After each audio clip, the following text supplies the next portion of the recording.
Biology. तो आज का हमारा टॉपिक है रेस्पिरेशन। देखते हैं रेस्पिरेशन एक्चुअली होता क्या है। Breathing plus oxidation of food in cells to release energy.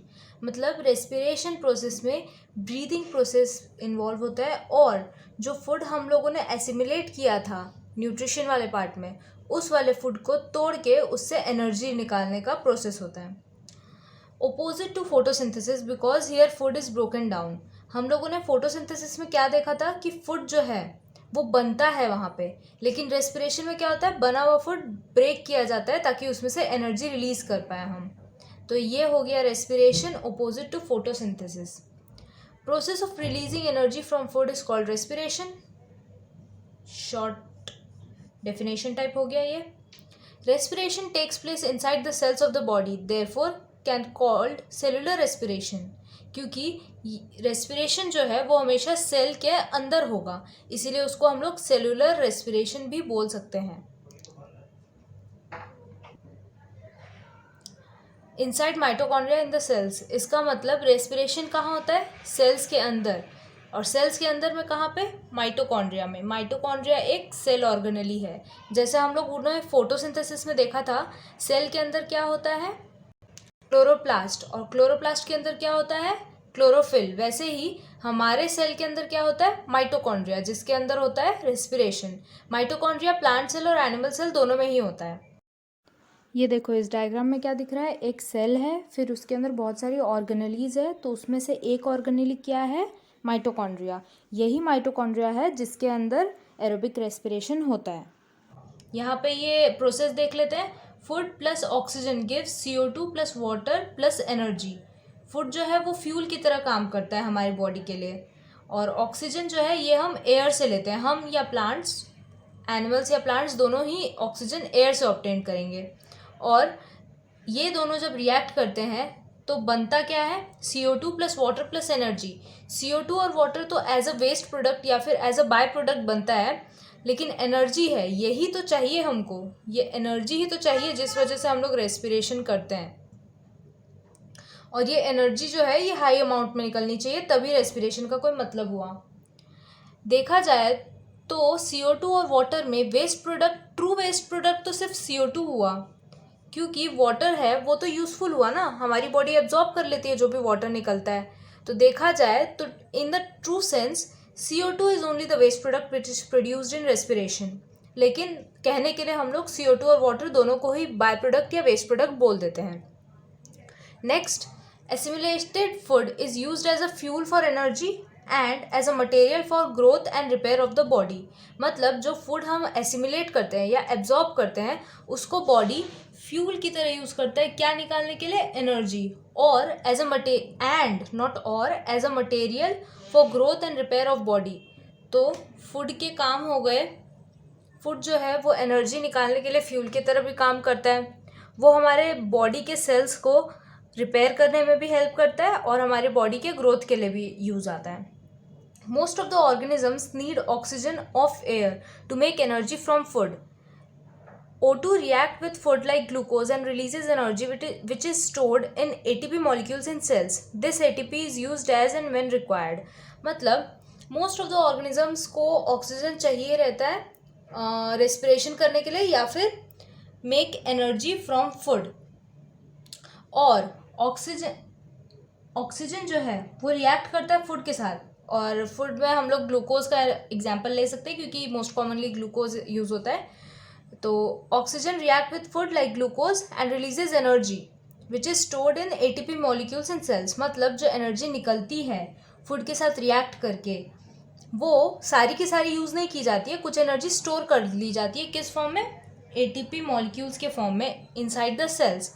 और ये ATP जो है इसको यूज़ कर सकते हैं जब भी ज़रूरत है हमको, एज एंड व्हेन रिक्वायर्ड, मतलब कभी भी हमको ज़रूरत होगी तो हम ये ATP से एनर्जी का यूज़ कर सकते हैं। Next, respiration is important for life because it provides energy for doing all life processes to keep the organism alive। Respiration obviously important हुआ क्योंकि हमको एनर्जी चाहिए कुछ भी करने के लिए, हमको इवन सोना भी है तो उसमें भी एनर्जी खर्च होती है, तो इसीलिए हमको एनर्जी चाहिए, इसका मतलब रेस्पिरेशन चाहिए ही चाहिए, इसीलिए respiration is very important for life. Next हम लोग देखेंगे breathing. mechanism by which organism obtain O2 oxygen from air and release CO2 carbon dioxide into air from the body is known as respiration. ठीक है, ये तो एक definition type हो गया. It is a physical process. Breathing के लिए बोल रहा है, breathing is a physical process, respiration is a biochemical process. तो ये याद रखना कि ब्रीदिंग जो है वो फिजिकल प्रोसेस होता है, लेकिन रेस्पिरेशन जो है वो बायोकेमिकल प्रोसेस होता है. क्योंकि रेस्पिरेशन में क्या होता है, हमारे बॉडी के सेल्स के अंदर हो रहा है ये, और ऊपर से इसमें कुछ केमिकल रिएक्शंस भी हो रहे हैं, इसीलिए ये बायो मतलब लाइफ होता है, और केमिकल इसीलिए बायोकेमिकल बोलते हैं इसको. लेकिन ब्रीदिंग जो होता है वो सिर्फ फिजिकल प्रोसेस होता है. हम जब ब्रीथ करते हैं, जब इन एंड आउट करते हैं एयर को, तो वो सिर्फ फिजिकल प्रोसेस होता है, सिर्फ बॉडी करता है, कोई केमिकल्स इन्वॉल्व नहीं होते हैं उसमें. ठीक है. Lungs are involve and done for respiration. मतलब ब्रीदिंग में लंग्स इन्वॉल्व होता है, और ब्रीदिंग क्यों किया जाता है, रेस्पिरेशन के लिए, क्योंकि O2 का यूज़ कहाँ होता है, रेस्पिरेशन में, इसीलिए ही हम ब्रीथ करते हैं. नेक्स्ट टॉपिक है हमारा एनर्जी स्टोरेज. एनर्जी स्टोरेज मतलब बॉडी में कैसे एनर्जी स्टोर की जाती है. तो देखते हैं. All released energy is not used immediately but some is stored in the form of ATP molecules. मतलब जो भी एनर्जी निकलती है रेस्पिरेशन के टाइम पे, वो सारी की सारी एनर्जी तुरंत ही यूज़ नहीं की जाती है, उसको स्टोर कर लिया जाता है इन the form of ATP molecules. तो यहाँ पे ATP इनऑर्गेनिक फॉस्फेट कुछ टर्म्स हैं, उनका हम लोग देख लेते हैं. ADP मतलब एडेनोसिन डाइफॉस्फेट, ये जो है ये लो एनर्जी कंटेंट होता है. ठीक है. और ATP एडेनोसिन ट्राइफॉस्फेट, ये हाई एनर्जी कंटेंट होता है, क्योंकि यहाँ पे देखो डाई है मतलब दो है, कुछ भी है, जो भी है यहाँ पे दो है, और यहाँ पे तीन है, तो तीन वाला ज़्यादा एनर्जी वाला होगा. इनऑर्गेनिक फॉस्फेट, फॉस्फेट क्या होता है एक्चुअली में, फॉस्फोरस और ऑक्सीजन का एक कंपाउंड होता है. ठीक है. तो यहाँ पे होता है ATP और ADP में प्रेजेंट होता है इनऑर्गेनिक फॉस्फेट. इनऑर्गेनिक फॉस्फेट जो होता है उसको हम लोग ऐसे भी रिप्रेजेंट करते हैं, PI. I मतलब इनऑर्गेनिक और P मतलब फॉस्फेट.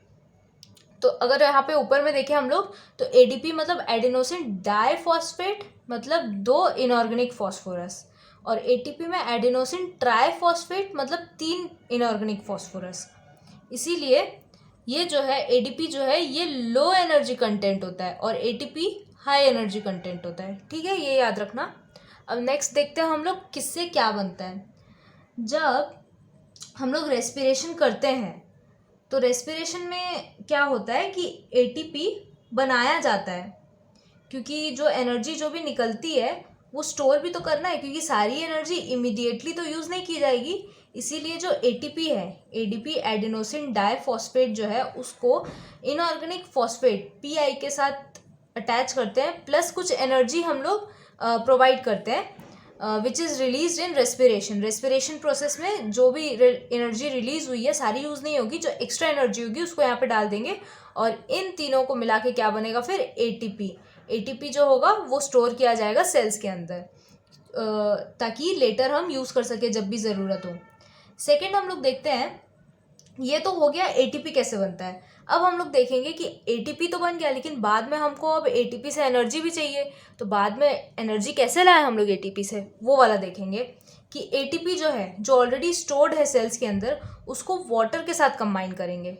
तो वाटर के साथ कंबाइन करेंगे जब ATP को, तो वो टूट जाता है ATP किस में, ADP inorganic phosphate and energy, और ये एनर्जी जो है ये सेल यूज़ कर लेता है, क्योंकि सेल को जब एनर्जी चाहिए होता है तभी वो ATP को तोड़ता है. तो ATP को वाटर के साथ हम लोग रिएक्ट करवाएंगे. ATP क्या था, स्टोर्ड वाला था, वाटर के साथ रिएक्ट करवाए तो क्या बना, ADP plus inorganic phosphate plus energy, ये एनर्जी यूज़ की जाएगी हमारे में. अब हम लोग थोड़ा सा ATP के बारे में देख लेते हैं. अब हम लोग ATP के बारे में देखेंगे. ATP का बहुत ही एक इम्पॉर्टेंट नाम होता है एनर्जी करेंसी ऑफ सेल. ये याद रखना, ATP का एक बहुत इंपॉर्टेंट सेकेंड नेम है एनर्जी करेंसी. ये हमेशा याद रखना, एनर्जी करेंसी.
इसका मतलब हीट वहाँ से निकलती है। तो एंडोथर्मिक रिएक्शन मतलब क्या, जिन रिएक्शंस को होने के लिए हम एनर्जी उनको देंगे, और एक्सोथर्मिक रिएक्शन मतलब क्या, जिन रिएक्शंस को होने के बाद वो एनर्जी निकलती है वहाँ से। तो इसीलिए एटीपी से क्या निकलता है, एनर्जी। तो एनर्जी सप्लाई करते हैं हम एंडोथर्मिक रिएक्शंस में, एंडोथर्मिक रिएक्शंस में एनर्जी सप्लाई करते हैं, तब होती है ये रिएक्शंस। अब सम इम्पॉर्टेंट पॉइंट्स देख लेते हैं हम लोग, फिर उसके बाद हम लोग नेक्स्ट करेंगे types of respiration.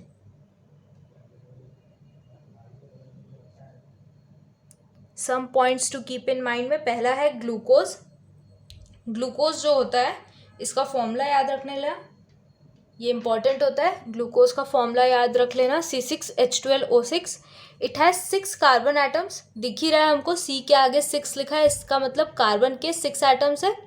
It has 6 carbon atoms and is a simple food, क्योंकि ग्लूकोज ही सब जगह हम लोग मेनली यूज़ करते हैं। It is a simple food which is oxidized in the cells for respiration. मतलब मेनली जब भी रेस्पिरेशन होता है तो एनर्जी कहाँ से ऑब्टेन होती है, ग्लूकोज से। ग्लूकोज को हम लोग तोड़ते हैं, मतलब ऑक्सीडाइज करते हैं, उससे हम लोग को एनर्जी मिलती है। सेकेंड हम लोग देखते हैं glycolysis. Glycolysis is a very important reaction. Glycolysis oxidation of glucose into pyruvic acid, या फिर हम लोग इसको पायरुवेट भी बोल सकते हैं। पायरुविक एसिड या फिर पायरुवेट, एक ही बात है, कुछ भी बोलो। तो oxidation of glucose into pyruvic acid in cytoplasm, ये याद रखना कि ये हमेशा होता है साइटोप्लाज्म में। कहाँ होता है, साइटोप्लाज्म में। क्वेश्चन पूछ सकता है कि ग्लाइकोलिसिस कहाँ होता है, तो साइटोप्लाज्म में होता है ग्लाइकोलिसिस। और नेक्स्ट हम लोग आगे देखेंगे वो होता है माइटोकॉन्ड्रिया में। ग्लाइकोलिसिस में कोई भी ऑक्सीजन का रिक्वायरमेंट नहीं होता है, मतलब ग्लाइकोलिसिस बिना ऑक्सीजन के प्रेजेंस के भी काम करेगा। ये है इसका छोटा सा रिएक्शन, 1 ग्लूकोज मेक्स 2 पायरुवेट या फिर 2 pyruvic acid molecules. Next pyruvic acid, pyruvic acid या फिर पायरुवेट एक ही बात है, इसका ये फॉर्मूला है, उतना इंपॉर्टेंट नहीं है। Has 3 carbon atoms, 3 carbon atom है, 1 2 3, and is a ketonic carboxylic acid, ये उतना इंपॉर्टेंट नहीं है। Next lactic acid, lactic acid का फॉर्मूला ये रहा, हैज़ 3 कार्बन एटम्स, देखो इसमें भी 1 2 3, and is hydroxy carboxylic acid. ठीक है, ये तो हो गया हमारा। अब देखेंगे पायरुवेट का जो पाथवे है वो देखेंगे। फेट ऑफ पायरुवेट मतलब pyruvic acid depends on presence and absence of oxygen in cells. तो पायरुवेट यानी कि पायरुविक एसिड तो बन जाता है बिना ऑक्सीजन के, लेकिन आगे जाके इस पायरुवेट के साथ क्या होगा वो कौन डिसाइड करता है, ऑक्सीजन का प्रेजेंस। अगर प्रेजेंट है तो कुछ और बनेगा, अगर एब्सेंट है तो कुछ और बनेगा। इफ़ प्रेजेंट मतलब ऑक्सीजन अगर प्रेजेंट होगा तो पायरुवेट जो है इसका ऑक्सीडेशन होगा।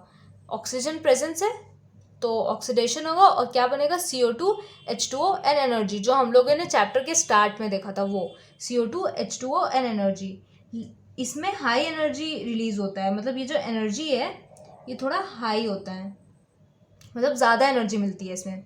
और अगर ऑक्सीजन एब्सेंट है, इफ़ एब्सेंट, पायरुवेट 2 टाइप से टूटता है अलग अलग, प्लांट सेल में अलग टूटेगा, एनिमल सेल में अलग टूटेगा। अगर ऑक्सीजन एब्सेंट है तो पायरुवेट प्लांट सेल में क्या बनता है, ethanol plus CO2 plus energy, और ये एनर्जी जो है ये लो होती है। तो पूछेगा प्लांट सेल में पायरुवेट टूटता है तो क्या बनता है, ethanol plus CO2 plus energy. और इफ़ एनिमल सेल में पायरुवेट टूटेगा तो क्या बनेगा, लैक्टिक एसिड प्लस एनर्जी, ये एनर्जी भी कम होती है, इसीलिए यहाँ पे लिखा है वेरी लेस एनर्जी रिलीज्ड। तो ये याद रख लेना।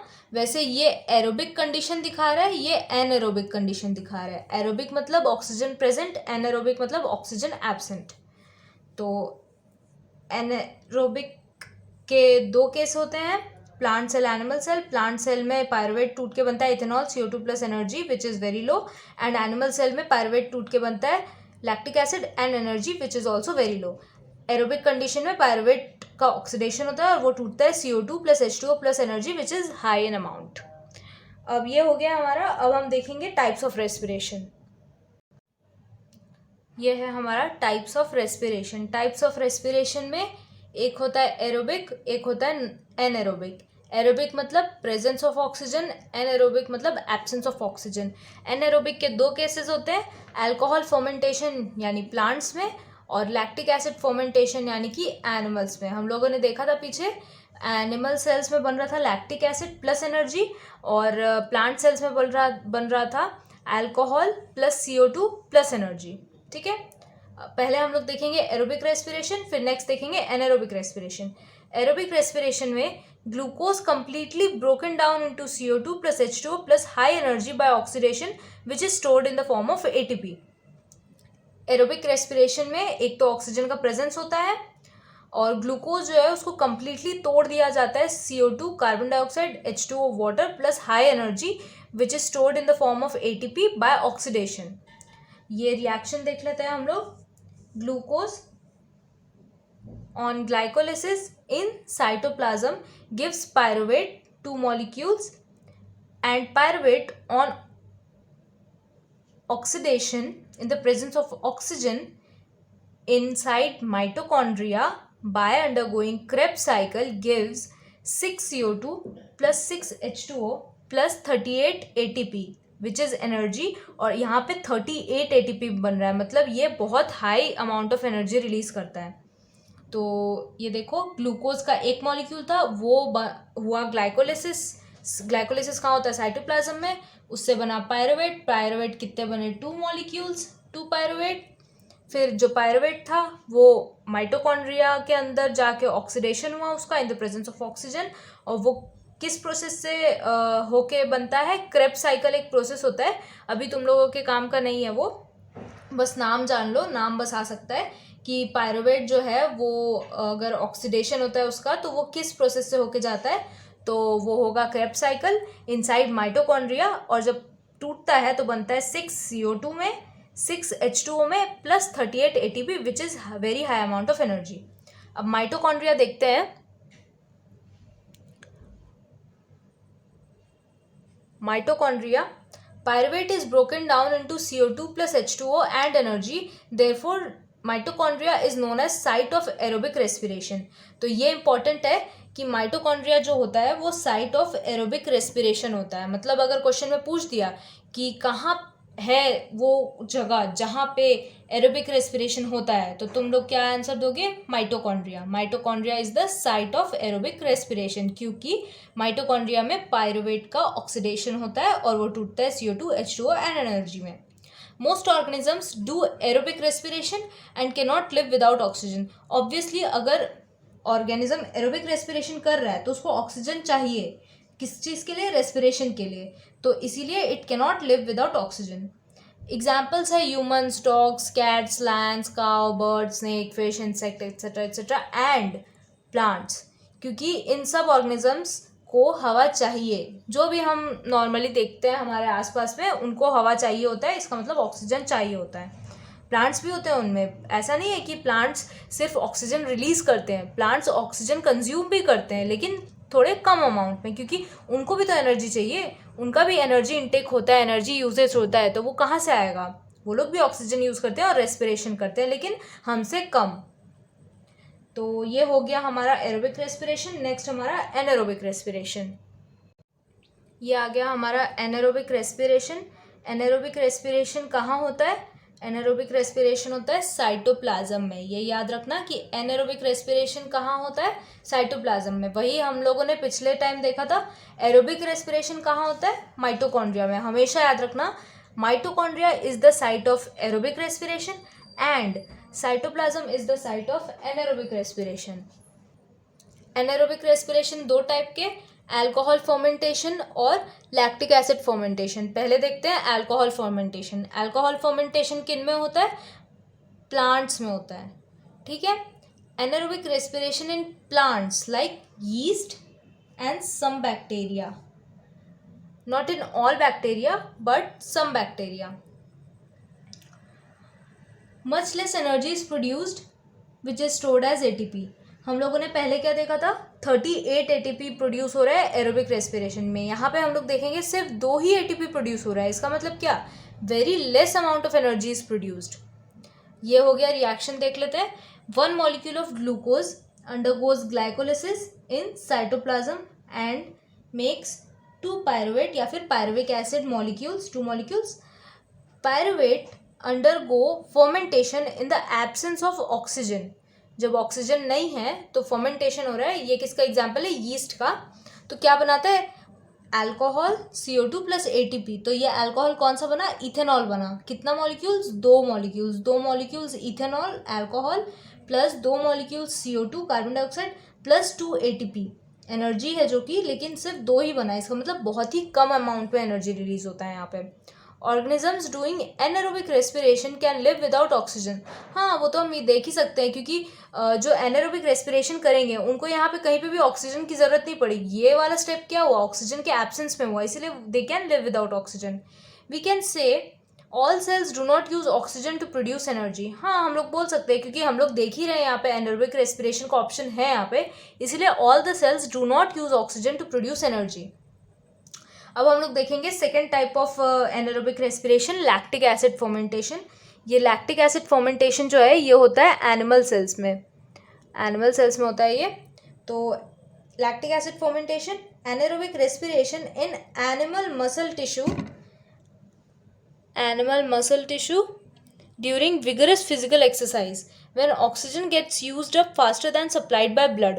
मतलब एनारोबिक रेस्पिरेशन एनिमल सेल्स, यानी कि हम ह्यूमंस का एग्जांपल ले लेते हैं, तो उनके मसल सेल्स में हर टाइम नहीं होता है एनारोबिक रेस्पिरेशन, बाकी टाइम एरोबिक ही होता है. लेकिन इन सम कंडीशंस एनारोबिक रेस्पिरेशन उनको करना पड़ता है. क्यों? During vigorous physical exercise.